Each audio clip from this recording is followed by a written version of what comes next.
Bonjour, asseyez-vous et écoutez cette histoire.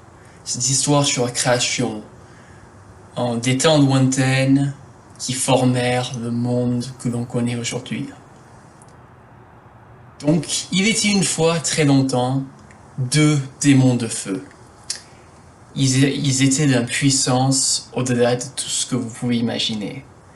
Et si jamais vous en rencontrez un comme ça aujourd'hui, rien qu'à le regarder suffirait à vous détruire. Mais là, ils étaient prisonniers des profondeurs de la terre. Alors donc, sauf que ces démons de feu ne réfléchissaient pas comme nous. Ils n'étaient pas maléfiques, mais ils étaient incapables de former d'autres pensées que celui de la destruction. Donc, mais dans les profondeurs de la terre, il n'y avait rien à détruire.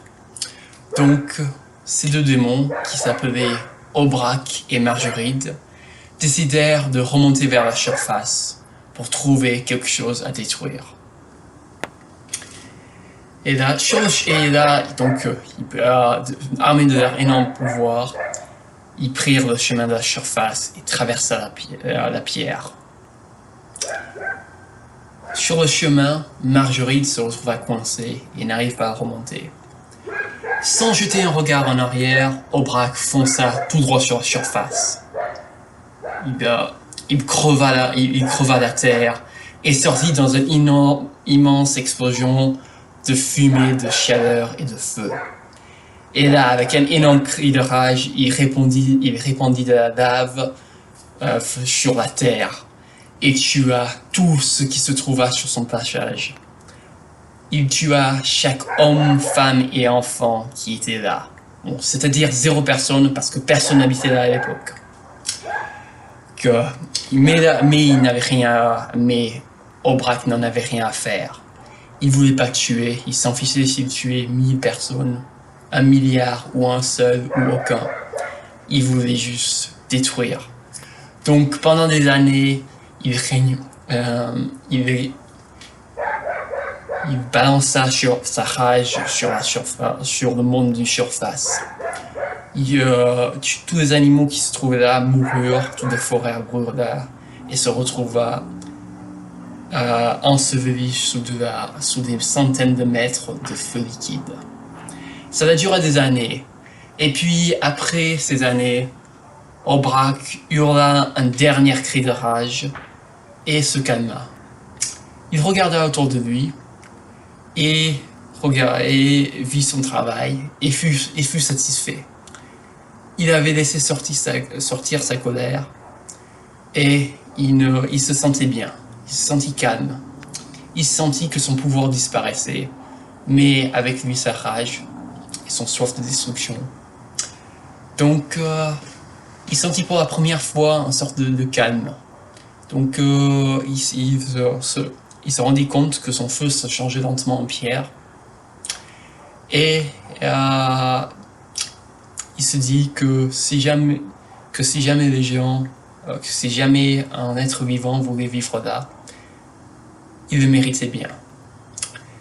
Donc, quand les arbres, les plantes finirent par revenir, ils trouvèrent une terre plus fertile que tout ce qu'ils avaient jamais vu avant ça. Et puis quand les humains arriva, des millions d'années plus tard, ils s'installèrent là, et même si le froid était rude, la terre pouvait faire pousser des belles choses. Mais Margeride n'était pas si heureux. Margeride resta coincé sous la terre pendant des milliers d'années. Et pendant qu'il était coincé, il bouillonnait de rage. Il ne pouvait pas simplement le laisser sortir comme Aubrac l'avait fait parce qu'il était prisonnier. Et là, se coincer dans ses profondeurs, assez près de la surface pour refroidir, mais pas assez pour laisser sortir sa rage, il commence lentement à perdre sa puissance. Mais il ne perdit pas sa rage. Sa rage et sa colère réduit un sentiment d'impuissance restèrent en son cadavre pendant qu'il mourra. Sauf que son cadavre et son feu transformé en pierre finalement furent dégagés par la pluie et la neige et le vent. Et ça laissa un pierre désagréable, coupant, et qui donna des sods tellement pauvres que pas grand chose puisse y pousser. Et quand les humains viennent venir là pour essayer d'y survivre, ils pouvaient à peine faire pousser quoi que ce soit. Alors, le pouvoir de Margeride s'était réduit, mais elle était tout de même suffisante pour rendre la vie difficile à qui que ce soit qui osait venir habiter là. Et c'est pour ça que si vous allez aux plaines de Vorbrak un jour, vous allez voir que la terre est fertile, que les gens puissent y vivre. Ils ont toujours du mal parce qu'il fait quand même froid à l'hiver, mais ils peuvent y faire pousser toutes sortes de choses. Et si vous allez sur le Margeride, il y a quelques vaches rustiques qui arrivent à survivre. On peut limite y faire pousser un patate ou deux, mais rien d'autre. Fin. Merci d'avoir écouté.